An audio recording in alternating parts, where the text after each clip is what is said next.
Good afternoon, everyone. Thank you all for joining us for this sixth panel in the professional development series on how to join the quantum workforce. My name is Florian Cole. I am the manager of the Yale Quantum Institute, and I'll be the moderator for this webinar.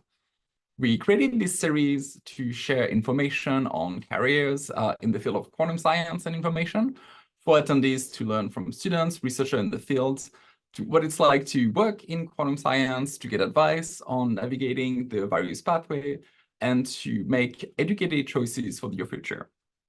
As you might know, building quantum technology requires a lot of people with different backgrounds. You're going to need physicists, electrical engineers, computer scientists, a software engineer, chemists, and it can be a little bit overwhelming to consider a career in quantum science and information.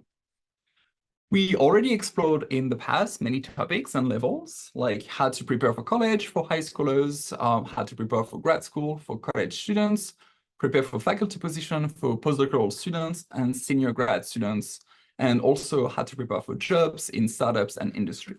All these panels are available in the link that I'm going to put in the chat right now. And you'll be able to watch all of this in replay if you want. For YouTube, it will be in the description below. So this afternoon, the panel will focus on technology transfer, and we will give you some of the tools and pointers to bring research and discoveries from the lab to the real world with application and commercialization. This event is hosted by the Yale Quantum Institute and co-sponsored by QuantumCT, which is a public-private partnership accelerating the adoption of quantum technology in Connecticut by nurturing an innovative ecosystem, training a new workforce, and identifying ways research and development can inspire communities and help companies across all sectors. Earlier this month, we hosted Y Quantum 2024, which was a 24-hour quantum hackathon where students from all over the world and Connecticut were met on the Yale campus to solve coding challenges provided by industry partners. This hackathon led to creative ideas, which could potentially lead to commercial venture. And this is why today we have the pleasure of welcoming three panelists who were in that seat trying to transfer at the heart of technology, some technology to companies and to bring the ideas out of the lab and to the public. And we also want to provide you a structure for new entrepreneurs to succeed. Please help me welcome Lauren Burrows, Oliver Gilman, and Casey Tucker. Thank you all for joining us this afternoon. And so I've talked enough already, and so feel free to introduce yourself and tell us a little bit more about your venture. We're going to start by Lauren. Do you want to start? Awesome. Hello, everyone. Thanks for joining us. I'm Laurent Burrows. I'm a chemical engineering PhD student at UConn, University of Connecticut. And prior to starting my PhD, I was an engineer in the real world as a biomass power plant engineer. I had that job in California for a while, and I enjoyed it. It was pretty exciting. But I left to do a PhD because I always wanted to be an entrepreneur. And I know you may say, why do you do a PhD if you want to be an entrepreneur? It's because as chemical engineering, it's pretty difficult to do hard tech in your garage. And so the PhD allows you a good opportunity to get lab space and expertise to start a venture, really. So right now I have a startup called Andres that I'm pretty excited about, and working with the university to do some tech transfer stuff. So I'm happy to join this panel and take some questions later on. Thank you so much. Oliver, do you want to introduce yourself? Sure. Hi, everyone. My name is Oliver Gilman. I'm a senior at UConn, studying communications and entrepreneurship. I'm from Connecticut, born and raised. And as someone who loves nature, I've always had a really strong passion for sustainability. I have a manufacturing background. So prior to working with Particle N, I was able to create and hold a sustainability role with my family company, who's in plastics manufacturing. Yeah, I worked with Particle N for the majority of my senior year, and it was a fantastic experience. We're a nanotechnology startup that aims to reduce the cost of green hydrogen. And in my time there, I was able to pitch to investors, lead our company relations, and really try to build a story around the technology that we're working on. So yeah, definitely excited to be here, and I hope by the end of the panel that you guys in the audience feel inspired to dive into the world of quantum science and entrepreneurship. Thank you so much. And last but not least, we have Casey Tucker. Hi, everyone. Thanks so much for having me. I'm so excited to hear from Laron and Oliver and learn about their experiences. My name is Cassie Tucker. I'm Senior Managing Director of the Sci Center for Innovative Thinking at Yale. Our mission is to inspire students from diverse backgrounds and disciplines to seek innovative solutions to solve real-world problems. In short, we support student innovators and entrepreneurs by providing them programming, funding, mentorship, and probably most importantly, community. Prior to joining Yale, I worked up at MIT supporting graduate engineers and management students, many of which are entrepreneurial in nature. All right, perfect. Thank you very much. For people attending, now that we've heard from our panelists, you might be wondering why we pick these panelists and like how the work they are doing is related to quantum workforce.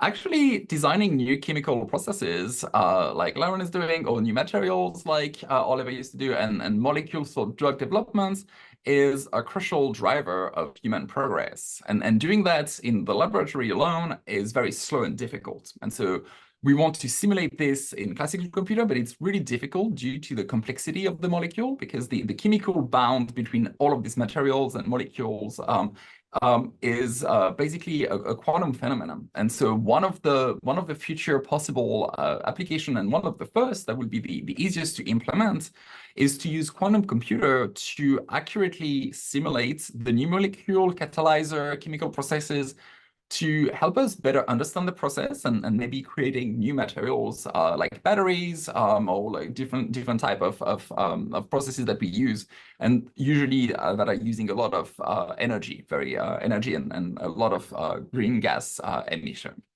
And so the issue is that coding on this machine is very different from coding on classical computers. And so we will need a very large workforce that is capable of understanding this technology, but also the subtlety of the application to make sure that you truly understand how this application works and how you can transfer them into quantum computation or this kind of application.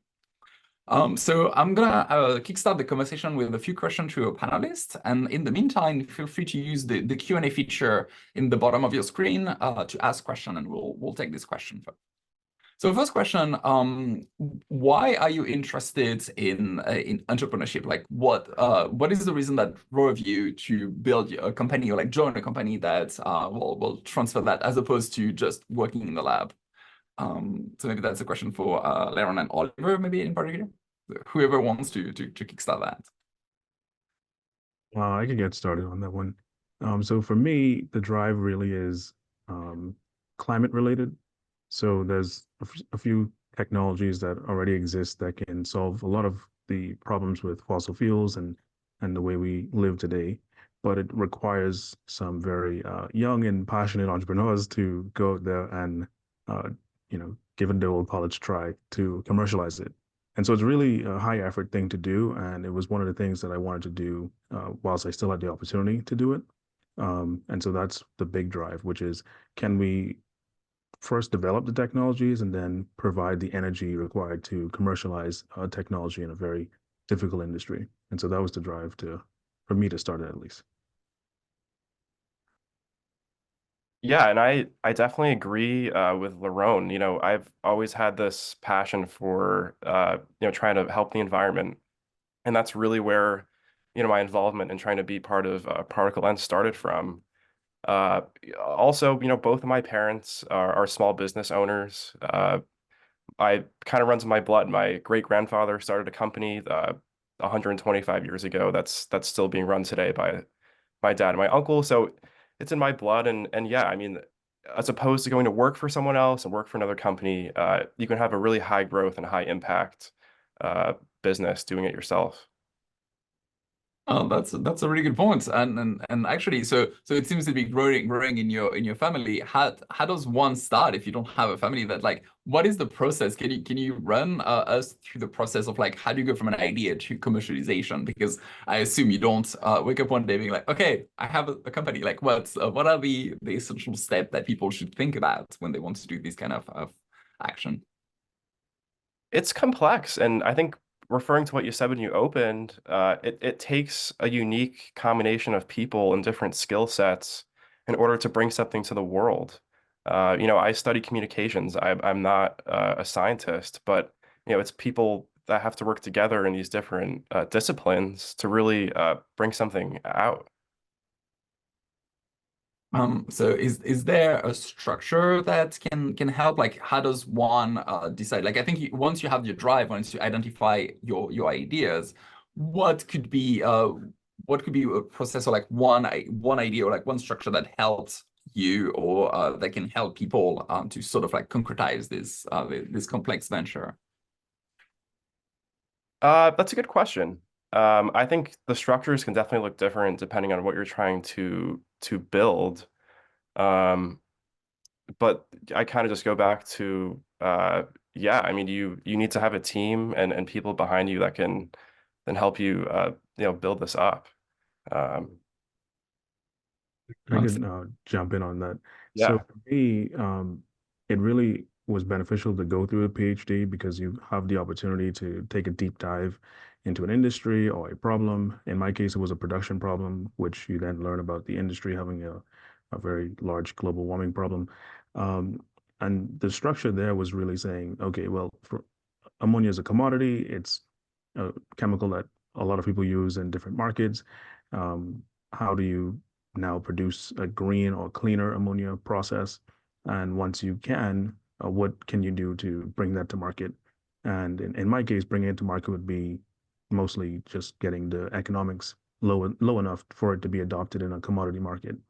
So we're still in the process of commercializing, but I think in the idea of just figuring out what is necessary to bring it to market, a lot of customer discovery and talking to the people within the market net, or industry can help you understand how do you go from an idea to an actual company and what that company may look like, right? My company may look like I just build reactors and I sell it to people who make ammonia plants, or maybe I make the ammonia plant and then I sell the ammonia. So there's a lot of thinking that you have to do even once you identify an idea.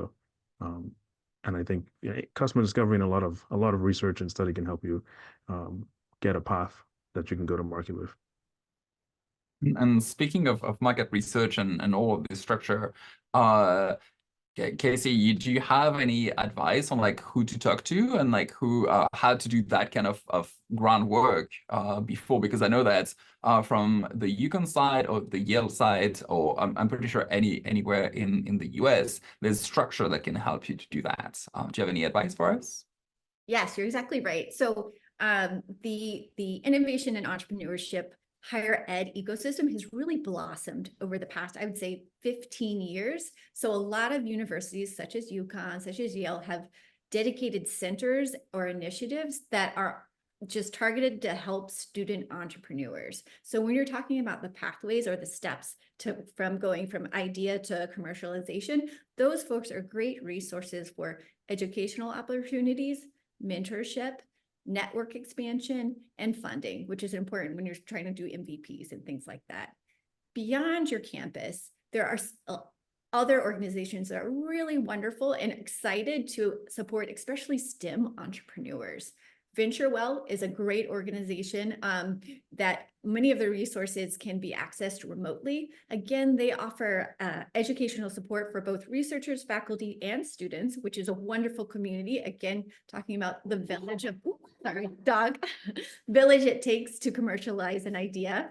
They have funding, they have mentorship, all those wonderful things. And of course, there's the National Science Foundation's I-Corp program, all over the nation. I know Yale specifically is a part of the Northeast I-Corp program.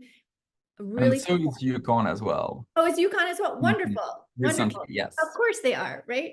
And there's great resources, again, education about the entrepreneurial process, funding, and then resources like networks and things that are really helpful when you're starting to go to industry. And to give a little bit more context about I-Corp, there's the Northeast hubs for people who are local to us. that has a series of rounds of ideas. So you can come in, pitch some ideas, and there's some fundings that is associated with the different steps.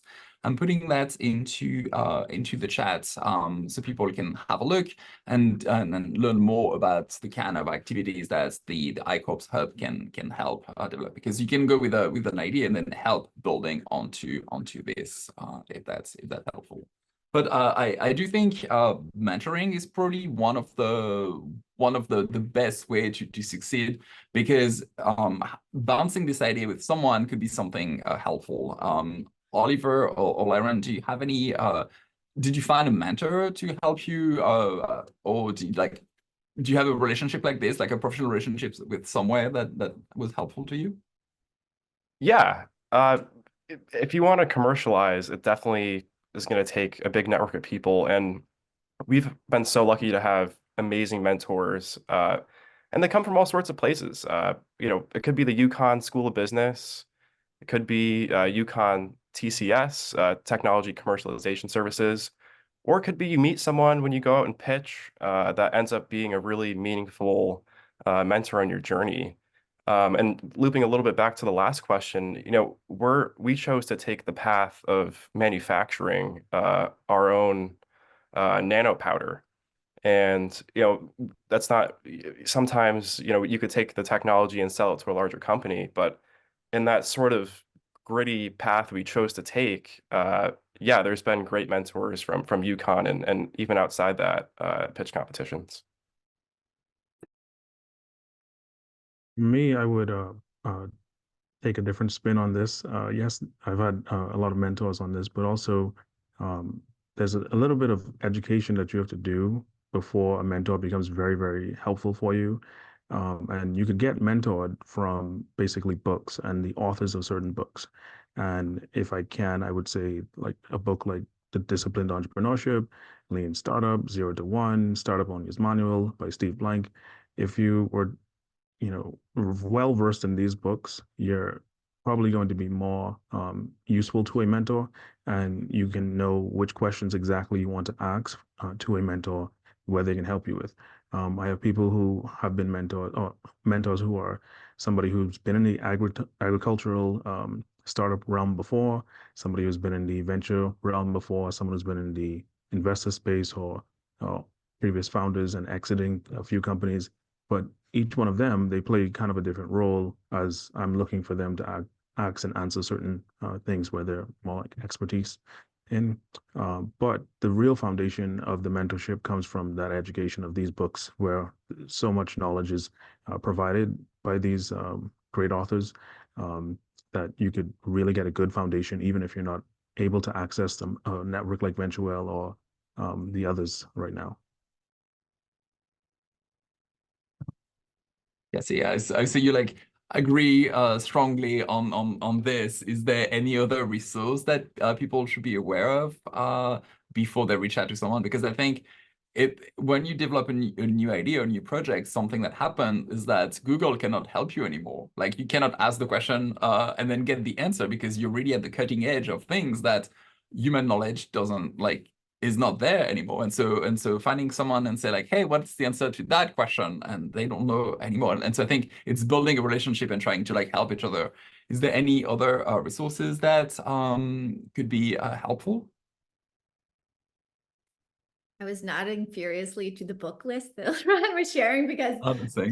those are always on my nightstand and are my go-to recommendations as well, especially when you're talking about what is the pathway for entrepreneurs. The Disciplined Entrepreneurship by Bill Olet specifically has a map within it, which gives you the basic roadmap.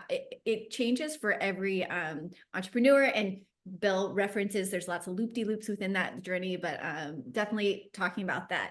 One of the things that I often talk about with founders, especially tech founders in particular, there is a hesitancy to share their ideas because they are cutting edge, and there's a sense of someone might steal my idea or I'll lose my competitive edge. When the reality is there's probably 200 other people within the state that have the same idea, right?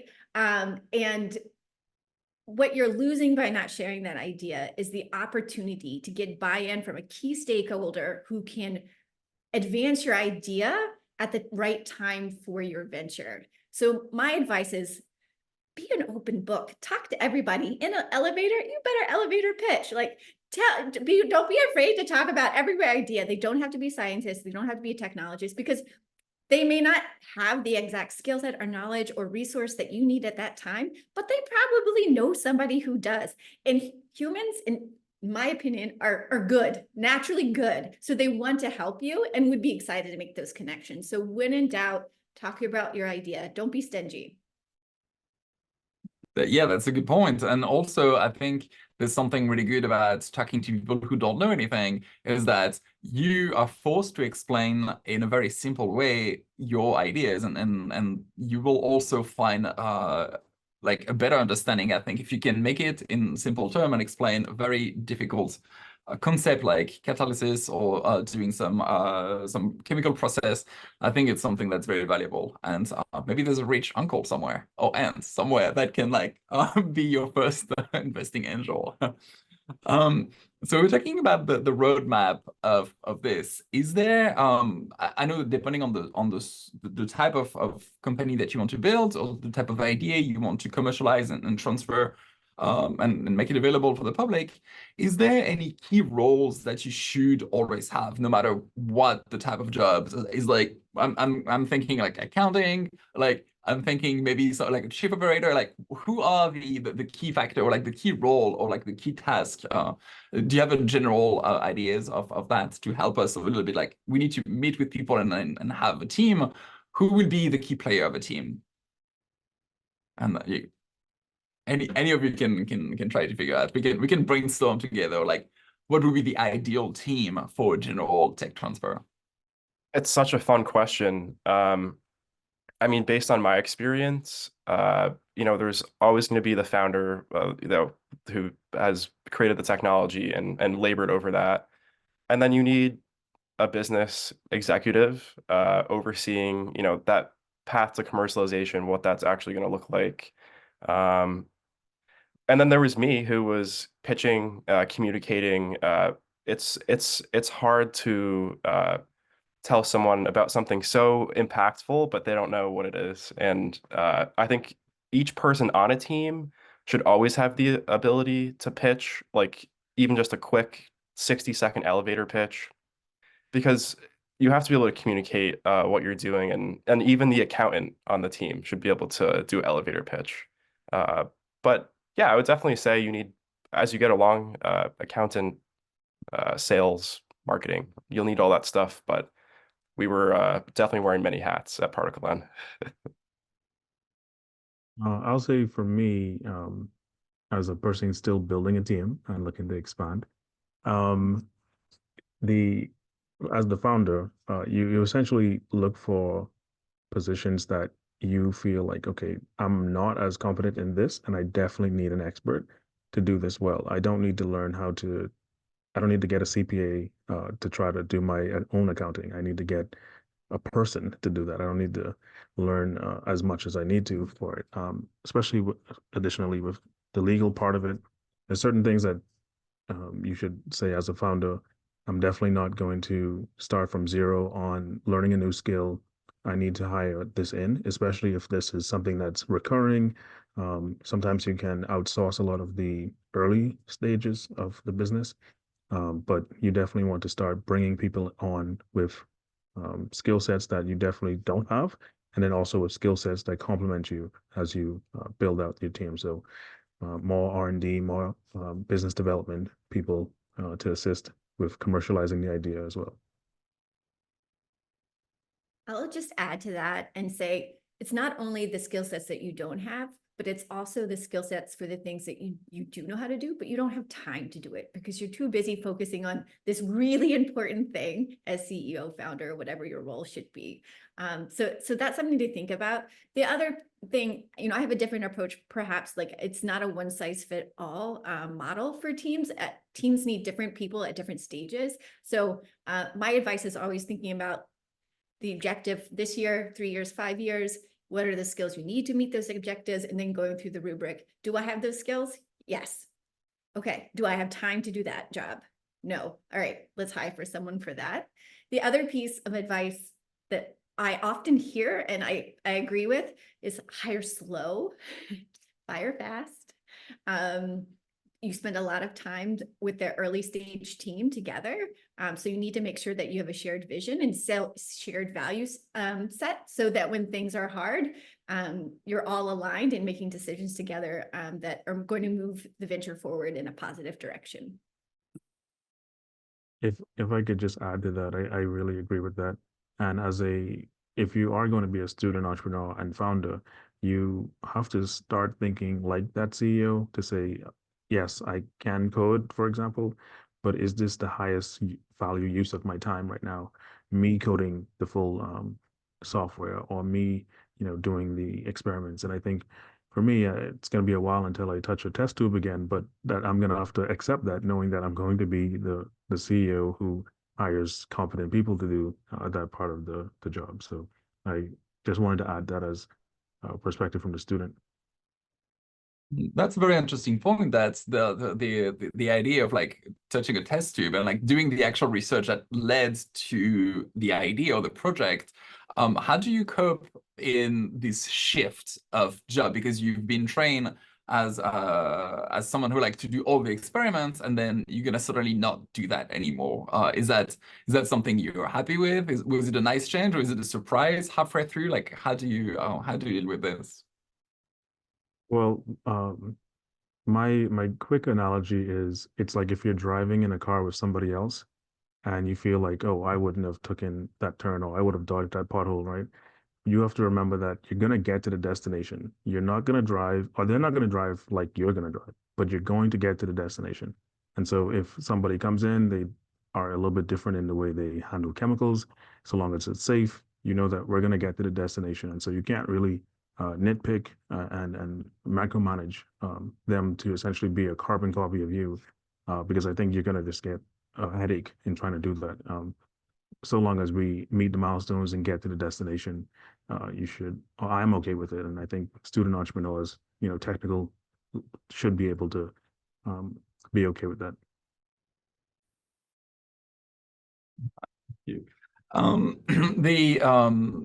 So you talk about milestone. What is there a way of figuring out what kind of like how to set up this milestone in a way that you can move your company forward without making unachievable goals and then crashing and burning on this? Like, how do you scale things? Because for software, it could be maybe pretty easy. You can just be one person coding or like a handful of people coding. But like for this big new technology, you need a lot of like people in labs. You need a lot of people doing production, and maybe the factory settings. Like, how do we how do you establish a roadmap like this? Is there any advice you can give people interested in doing this kind of transfer? I would say this is something I think about a lot as I'm trying to do it as well. But a lot of the advice I've been given, and from all of my activities in this space, you have to kind of decide what is the most critical milestone with your technology. And so if you give an example of you have a reaction in a test tube, maybe the reaction is at 20% efficiency and is at a test tube, right? You have two levers there. Do you increase the efficiency in the test tube, or do we scale up the test tube and keep the 10% efficiency? VCs and investors would be interested in different levels of which level you pull. For example, they may be more interested in you just getting to scale and knowing that once you get to scale, you can improve efficiency later on by just hiring some very smart chemists and people from MIT and Yale, et cetera, to do that level of work, as well as UConn. So it's which one do you decide to really make the milestones around?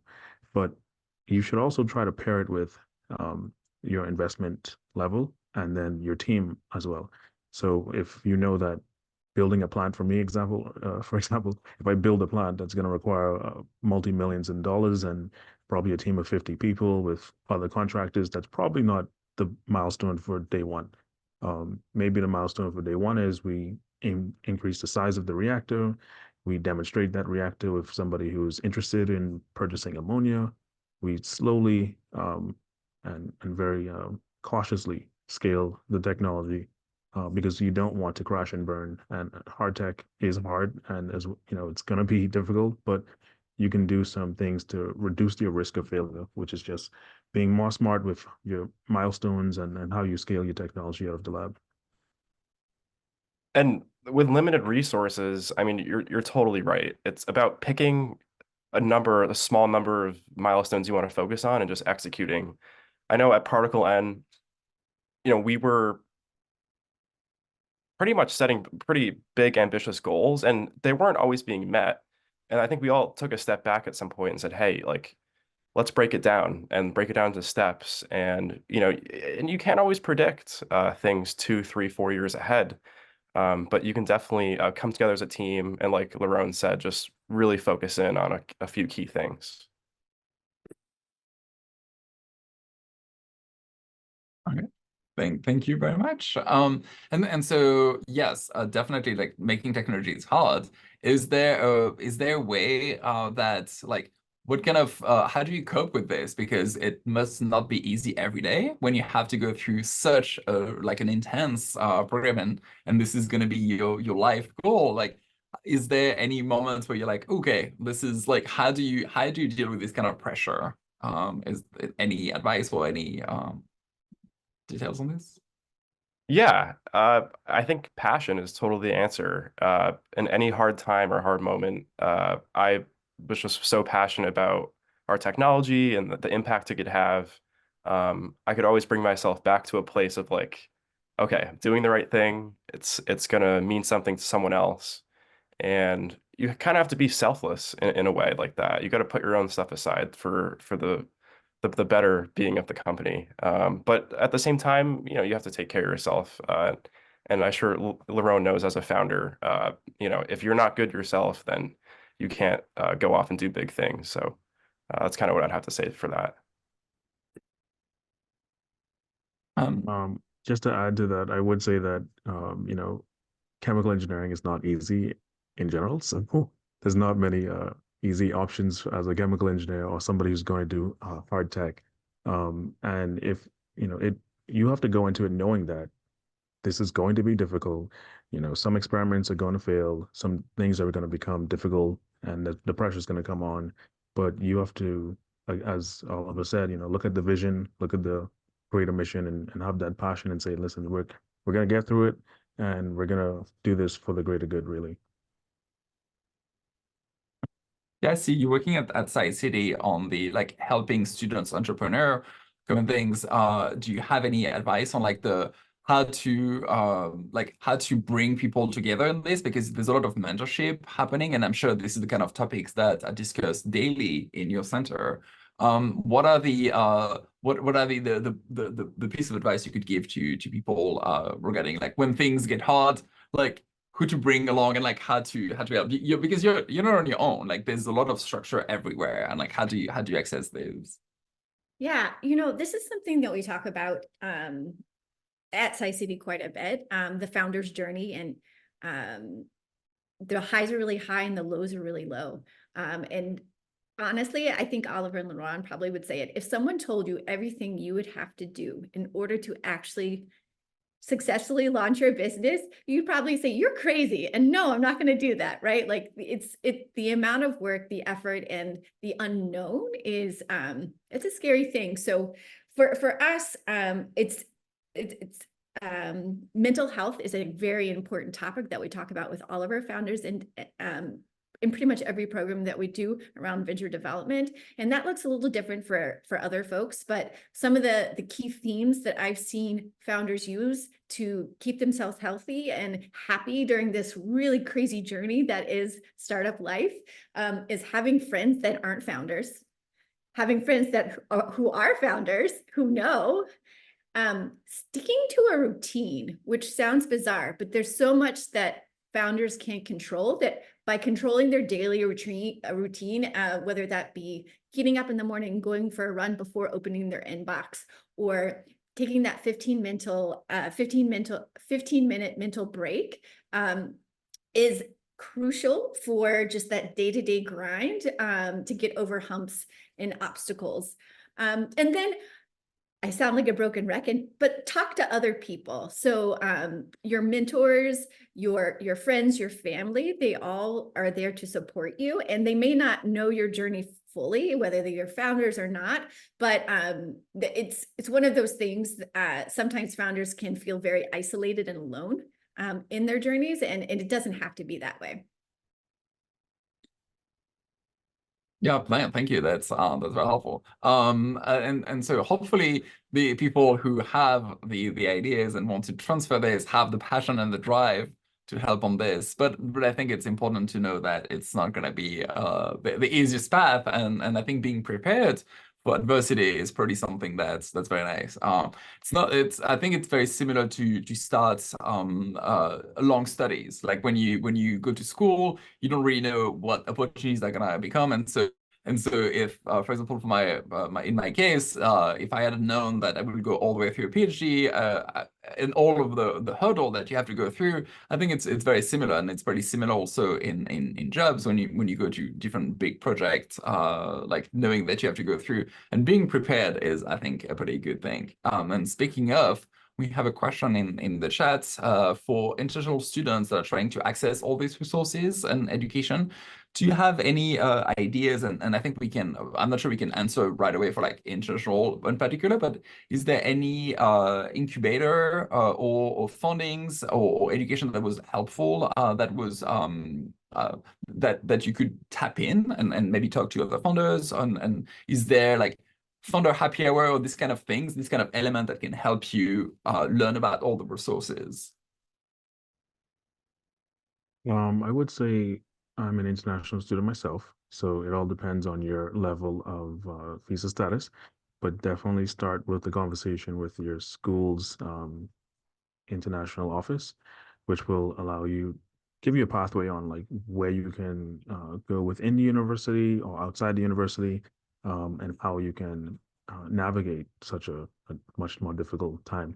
But it is possible, and essentially there are opportunities beyond government grants, for example. I mean, you might be concerned about that, where a lot of the government grants require U.S. citizenship, but there are opportunities outside of that, for funding your startup early on, and resources.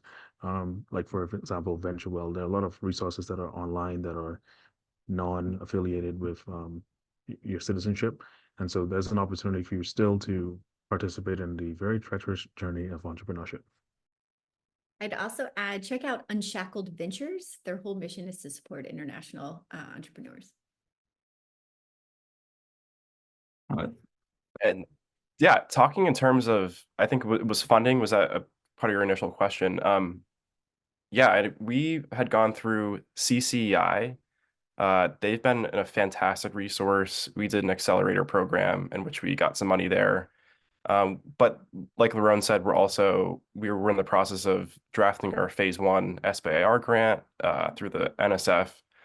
So yeah, there's definitely a lot of resources, but I would just give a shout out to CCI, especially because they're really great, and right here in Connecticut.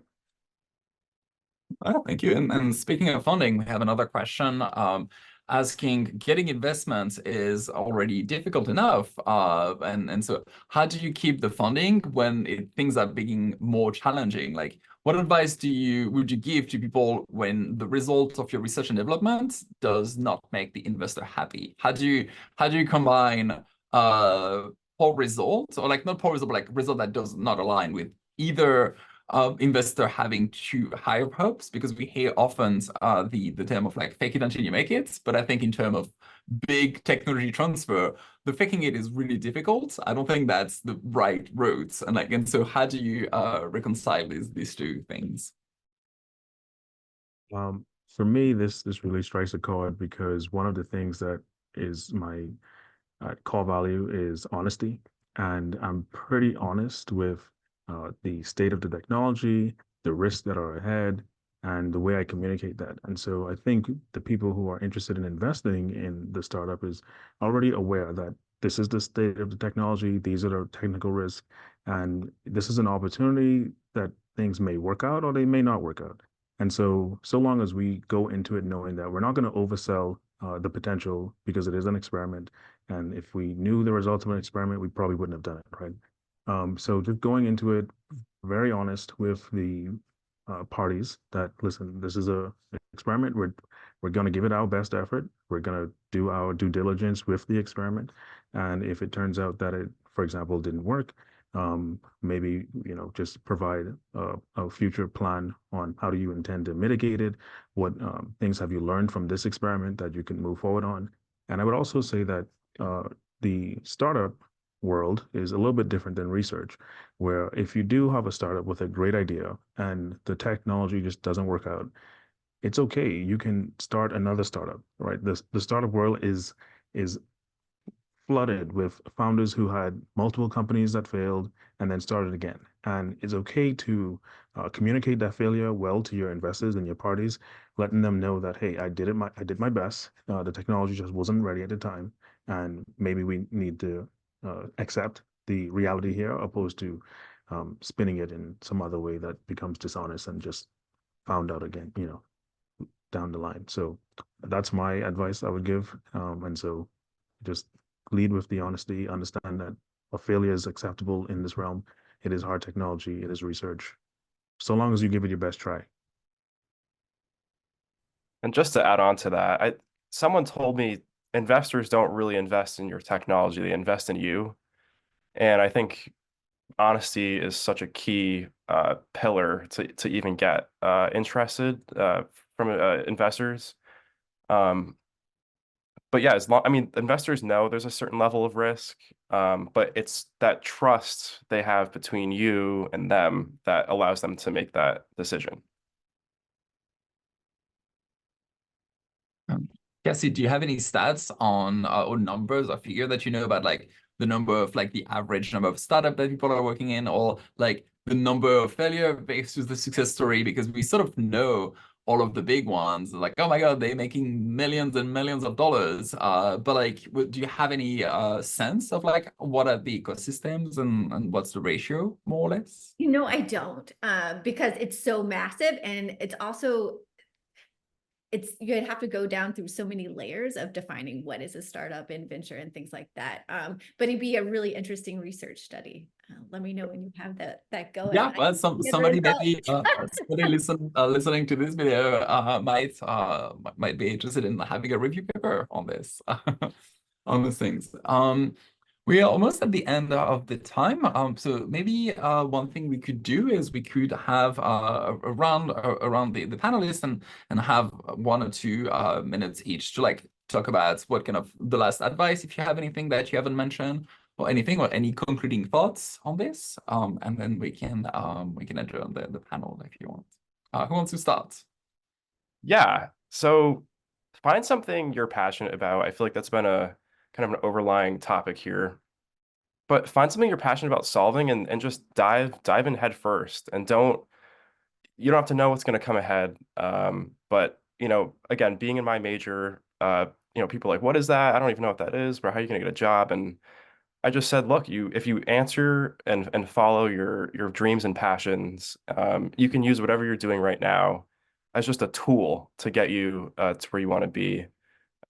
So definitely don't let anything define you per se. I'll go next.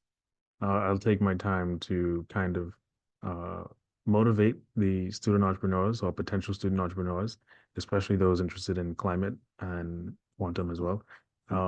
There are great technologies at a university, and I think we all realize that people are working on very difficult and hard things, and there's great innovative technology at a university, and sometimes it just requires you to take that leap of faith on the technology and provide your energy and elbow grease to commercialize it and work with your tech transfer office and get it out of the university and actually make an impact on the world. So if you're on the fence with that idea, I would say go for it. The world needs more smart, innovative people working on very difficult problems because there's a lot of problems out there. So if there's a technology that you've been working on in your PhD, or that is available in the university that you're interested in and it aligns with your vision, your passion, definitely go for it. Couldn't be more with both of you. I guess mine is just don't be afraid to get started. It's okay that you don't know, and it's okay that you're a first-time founder, and it's okay if you fail. Like, you're going to learn a lot through this journey, and you're only going to grow and be stronger. So just get started. Thank you all so much for taking the time to sharing your experience with us. My word of advice for all of you is that quantum technology is going to be an enabling technology. So it's not something that will like get killed by overhype, because it's not something that's like AI or like machine learning or from like self-driving cars or like things like this that like, or 3D movies, for example. It's not something that will like have a fade and then will come on. But there's going to be a lot of activities, whether it's in like the chemical processes, the encryption. It could also be in a lot of building softwares for this machine. So it's going to be helpful for finance, for chemistry, for healthcare, for a lot of application. And so if you look at all of this, QuantumCT will help like structure all of this. So there's going to be more and more structure to bring to the community and create jobs for this. And so maybe that's something you want to look at, trying to figure out if you have a good idea that could benefit from quantum technology down the line. Maybe it's a good moment to start to think about technology transfer. That's all of it.